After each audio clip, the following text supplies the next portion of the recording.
Brownsville jokes, Brownsville, Texas one-liners jokes. Q. Why do ducks fly over Brownsville upside down? A. There's nothing worth craping on. Q. What is the difference between a person from Brownsville and a baby? A. The baby will stop whining after a while. Q. What's the only thing that grows in Brownsville? A. The crime rate. Q. What are the only two seasons in Brownsville? A. Football and construction. Q. Why didn't the possum cross the road? A. Because in Brownsville he's the other white meat. Q. Why aren't people from Brownsville allowed into SeaWorld? A. Because fishing poles are not allowed. Q. How does an Brownsville man get a girlfriend? A. By responding to a message on the wall of a men's room at a truck stop. Q. What is the difference between a bucket of shit and people from Brownsville? A. The bucket. Q. What's the difference between the mayor of Brownsville and a prostitute? A. The prostitute gives value for the money she takes. Q. What is a Brownsville landlord's favorite game to play? A. Monopoly. Q. How do people in Brownsville vote? A. Early and often. Q. How do you castrate a person from Brownsville? A. Kick his sister in the mouth. Q.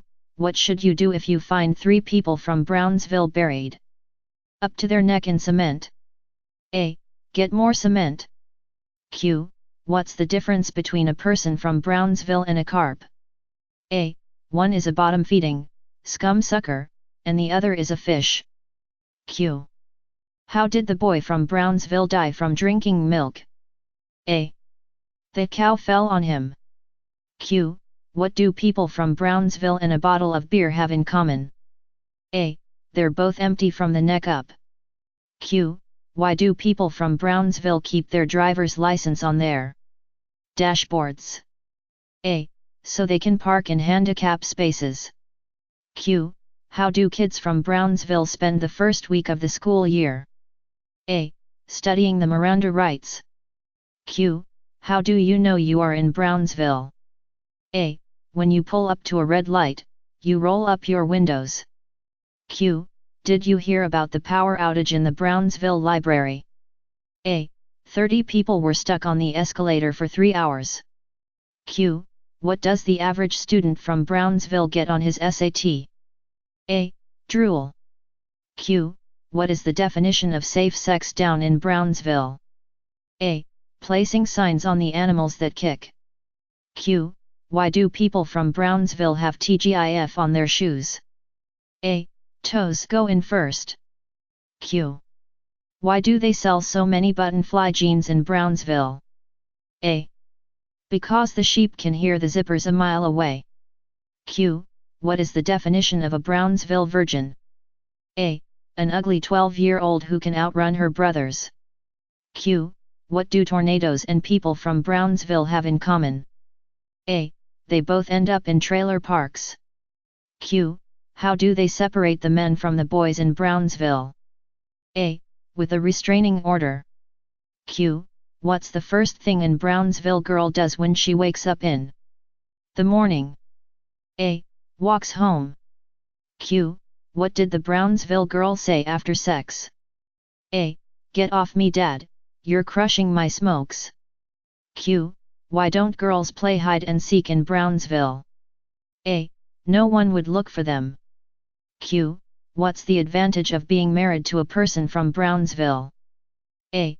You can park in handicapped zones. Q. How do you know that Michael Jackson is not dead? A. He's still registered to vote in Brownsville. Career Day. It's career day in elementary school where each student talks about what their dad does. Little Johnny is last, and finally the teacher calls on him to talk about his dad. Johnny comes to the front of the class. My daddy is a dancer at a gay bar. He takes off his clothes for other men, and if they pay him enough money, he goes into the alley and performs sex acts on them. The teacher is shocked, and she calls for an early recess for the rest of the class. She sits down with Johnny and asks him if this is really true about his dad. Johnny says, "No, but I was too embarrassed to say he's a coach for the Valley Christian High School football team." "How hot is it in Brownsville?" "The cows are giving evaporated milk. The chickens are laying hard-boiled eggs. I saw a dog chasing a cat and they were both walkin'. Hot water now comes out of both taps. You actually burn your hand opening the car door. You realize that asphalt has a liquid state. The birds have to use pot holders to pull worms out of the ground.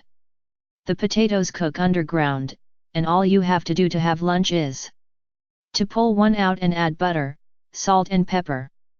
Farmers are feeding their chickens crushed ice to keep them from laying hard-boiled eggs. The cows are giving evaporated milk. You start buying stock in Gatorade. The trees are whistling for the dogs. You start putting ice cubes in your water bed. You no longer associate bridges, or rivers, with water.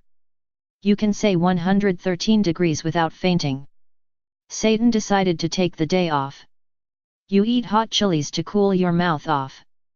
Your dream house is any house in Alaska. You can make instant sun tea. You learn that a seat belt makes a pretty good branding iron. The temperature drops below 95, you feel a bit chilly. You've experienced condensation on your butt from the hot water in the toilet bowl. You would give anything to be able to splash cold water on your face. Drunk driving. From the county where drunk driving is considered a sport, comes this absolutely true story. Recently a routine police patrol parked outside a bar in Brownsville, Texas. After last call the officer noticed a man leaving the bar so intoxicated that he could barely walk. The man stumbled around the parking lot for a few minutes, with the officer quietly observing. After what seemed an eternity in which he tried his keys on 5 different vehicles, the man managed to find his truck and trailer and fall into it. He sat there for a few minutes as a number of other patrons left the bar and drove off. Finally, he got into the car and started the engine, switched the wipers on and off. It was a fine, dry summer night, flicked the blinkers on and off a couple of times, honked the horn and then switched on the lights. He moved the vehicle forward a few inches, reversed a little and then remained still for a few more minutes as some more of the other patrons' vehicles left.